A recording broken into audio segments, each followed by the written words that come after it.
రాలేదని, జేసీ నాయకులమంతా బీఎంఎస్ సంఘం చేసిన వసూళ్లు, కార్మికులకు చేస్తున్న ద్రోహాన్ని నిరూపించేందుకు ఆధారాలతో సహా వచ్చామని సిటీ న్యూస్కు తెలిపారు. ఈ మధ్య ఆర్ఎఫ్సిఎల్లో కార్మికుల తొలగింపు సమయంలో యాజమాన్యం కాంట్రాక్టులు కార్మికులు తొలగించినారు. ఆ సమయంలో కొంచెం మేము ధర్నా చేసి కార్యక్రమం చేయడం జరిగింది.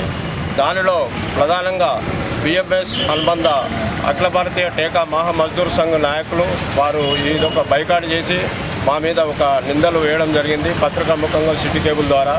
అయితే ఏమనంటే ఆ నిందల లోపల మాకు 5 రోజులు గడువిస్తూ బిఎంఎస్ కాంట్రాక్ట్ కార్మిక సంఘం ప్రధాన కార్యదర్శి కంది శ్రీనివాస్ గారు మీరు మా మీద తొత్తులని నినాదాలు చేశారు కాబట్టి మీరే ఇదని చేసి మా మీద చేసుకుంటూ మీరు అది రివ్యూ చేయాలి, లేకపోతే మీ సంఘాల పైన 20 లక్షల నష్టపరిహారము అలాగే పోలీసులు ఫిర్యాదు చేస్తామని మా మీద పత్రికాముఖంగా తెలియజేయడం జరిగింది.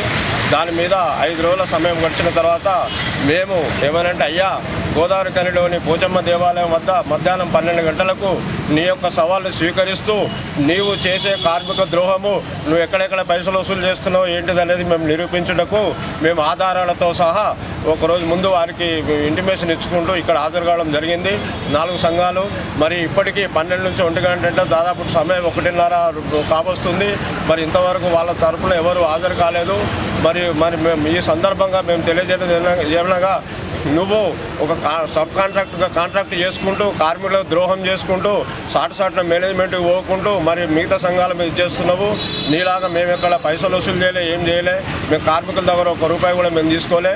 మరి నువ్వు ఇంత సవాలు చేసిన వాళ్ళవి 20 లక్షల నష్టపరిహారము పోలీసులు ఫిర్యాదు చేస్తాను ఇంత పత్రికాముఖంగా తెలియజేసిన వాళ్ళవి ఈరోజు చర్చలకు ఎందుకు రాలేదని మేము సవాల్ చేస్తున్నాం. బిఎంఎస్ సెక్రటరీ కంది శ్రీనివాసు చేసిన పనులకు బహిర్గతం చేయడానికి, ఆయన వేసిన సవాళ్లకు జవాబులు చెప్పడానికి ఆధారాలతో సహా మేమందరం ఇక్కడ రావడం జరిగింది. కార్మికుల పక్షాన పోరాడే తత్వం ఉండే కార్మిక నాయకులే అందరికీ అవసరము. దయచేసి ఇక ముందు కూడా ఇక్కడ ఉన్న వాళ్ళం కాదు, కొత్తగా ఫ్యాక్టరీ రాకముందు ఎవరు లేరు, ఫ్యాక్టరీ వచ్చిన తర్వాత ఎవరు లేరు. ఫ్యాక్టరీ ఆవిర్భావం కాగానే అందరు ఇక్కడ కొత్త యూనియన్లు ఎక్కడో ఉన్న యూనియన్ నాయకులను తీసుకొచ్చి ఇక్కడ మంది మీద మోపి వాళ్ళ పేర్లు చెప్పి వీళ్ళ పేర్లు చెప్పి పైసలు వసూలు చేయడం జరుగుతున్నది.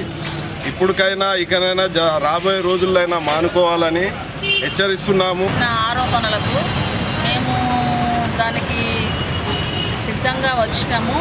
ఆయన ఏం మాట్లాడిండో ఆయనకు తెలుసు, జనాలకు తెలుసు, పేపర్ చదివిన ప్రతి ఒక్కరికి తెలుసు. మేము ఆ సాక్ష్యాలతోని ఆధారాలతోని పోచమ్మ మైదానం దగ్గరికి వస్తామని మేము కూడా పేపర్ స్టేట్మెంట్ ఇవ్వడం జరిగింది. మేము ఆధారాలతోటి సహా వచ్చినాము. మరి శ్రీనివాస్ ఎందుకు రాలేదో మాకు అర్థం కాలేదు. కానీ ఇక ముందు మా మీద ఆరోపణలు చేయడానికి ఆయనకు ఏమాత్రము అర్హత లేదని చెప్పడం జరుగుతుంది. సంఘాల సమ్మెలో ఉండి ఈ ఎఫ్ఐని అడ్డుకోవడానికి ప్రయత్నిస్తున్నారని చెప్పుకున్న ఆరోపణలు చేశారు. అలాగే కాకుండా బయటకు వచ్చినాక మా పైన కొన్ని ఆరోపణలు ఏంటంటే మీరు కార్మికుల పక్షాన అన్యాయమైన పోరాటాలు చేస్తున్నారు, మీరు ఎఫ్ఐని మూసేయాలని ప్రయత్నం చేస్తున్నారని చెప్పి మళ్ళీ మా పైన నష్టపరిహారము కొన్ని దావాలు వేస్తామని చెప్పిండు, పోలీస్ కంప్లైంట్ ఇద్దామని చెప్పాడు. కాకపోతే దానికి మేము మొన్ననే న్యూస్లో కూడా రిలీజ్ చేశాము. మేము పోచమ్మ మైదానంలో బహిరంగ విచారణకు మేము సిద్ధము, మిగతా ఆధారాలతో అన్నీ సిద్ధం చేసుకొని ఈరోజు వచ్చాము. అయినా కానీ శ్రీనివాస్ రాలేదు. ఇక నుండి అందరితో కలిసి కష్టపడి కార్మికుల పక్షాన పోరాటం చేయాలని శ్రీనివాస్ మనవి చేస్తున్నాము. ఈ రోజు వరకు కూడా ఆయన సీన్ ఇప్పటి టైం వరకు కూడా రాలేదు. తిరిగి కార్మికుల పక్షాన వహిస్తూ నాయకత్వం చేస్తున్నటువంటి ఒక కంది శ్రీని గారికి మేము విజ్ఞప్తి చేస్తున్నాం. ఏమైంది అంటే కార్మికులకు న్యాయమైన సమస్యలపైన పోరాటం చేయి, కార్మికులకు న్యాయం చేయి, మేము కూడా మద్దతు చేస్తాం. కానీ కార్మికులకు లాభాలు చెప్పుతూ గతంలో పనిచేసినటువంటి కార్మికులను కోర్టు ద్వారా నేను సమస్యలు పరిష్కరిస్తానని వేలాది రూపాయలు తీసుకోవడము, తర్వాత కార్మికుల యొక్క ఐడెంటిటీ కార్డు తయారు చేయడానికి వేలాది కొద్ది రూపాయలు తయారు చేసుకోవడము, ఇలాంటివి మానుకోవాలని చెప్పేసి అధ్యస్తున్నాము. తర్వాత కార్మికులకు నాయకత్వం వహించుకుంటూ కార్మికులను మోసం చేసినటువంటి ఒక నాయకులు ఇదే కోల్బెట్ ఏరియాలో కూడా కాలగర్భంలో కలిసిపోయినటువంటి నాయకులు ఎంతోమంది కోకాలు ఉన్నారు.